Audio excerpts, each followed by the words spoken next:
Mpira maalum utakaotumika katika kombe la dunia umeingia kwenye historia kama moja ya mipira ya kisasa zaidi kuwahi kutengenezwa katika mchezo wa soka. Wakati dunia ikisubiri kwa hamu kuanza kwa mashindano hayo makubwa zaidi ya soka, macho ya wengi hayapo tu kwenye wachezaji na timu zitakazoshiriki, bali pia kwa teknolojia hali ya juu iliyowekwa kwenye mpira huo. Tofauti na mipira ya zamani iliyokuwa ikitengenezwa kwa vipande vingi vya ngozi na vifaa vingine, mpira huu umeundwa kwa vipande vinne tu. Muundo huu wa kipekee umefanyika baada ya miaka mingi ya utafiti na majaribio yaliyolenga kuboresha namna mpira unavyosafiri hewani, unavyoruka na unavyotii maelekezo ya mchezaji anapoupiga. Kwa kuwa na vipande vichache, uso wa mpira unakuwa laini zaidi na wenye uwiano mzuri, jambo linalosaidia kuongeza usahihi wa pasi, mashuti na mipira ya dhahabu. Hata hivyo, jambo linalovutia zaidi ni uwepo wa sensa maalum iliyowekwa ndani ya mpira huo. Sensa hiyo ni sehemu ya teknolojia ya kisasa inayofuatilia kila mwendo wa mpira kuanzia unapopigwa hadi unapofika mwishoni mwa safari yake. Taarifa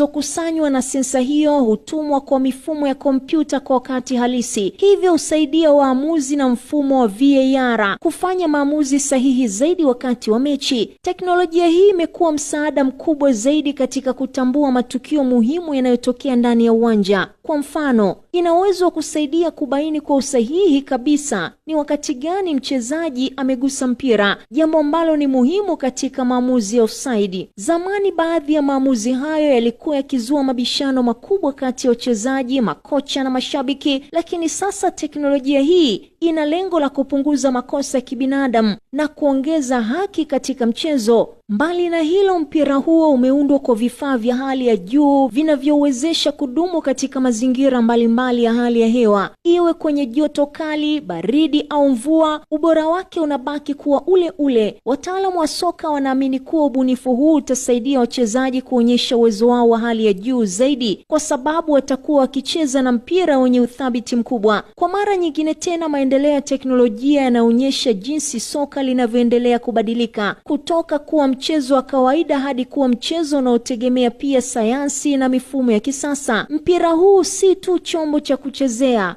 bali ni sehemu ya mapinduzi makubwa ya teknolojia yanayolenga kufanya mchezo wa soka uwe wa haki zaidi, wa kuvutia zaidi na wenye kiwango cha juu cha usahihi. Kwa ujumla, mpira huu wenye vipande vinne tu na sensa ya kisasa ndani yake unawakilisha hatua mpya katika historia ya soka duniani. Ni ubunifu unaoonyesha jinsi teknolojia inavyozidi kupewa nafasi muhimu katika michezo, na bila shaka utakuwa moja ya vitu vitakavyovutia zaidi wakati wa kombe la dunia, huku mashabiki wakisubiri kuona namna utakavyochangia katika kuandika historia mpya ya mchezo huo pendwa duniani.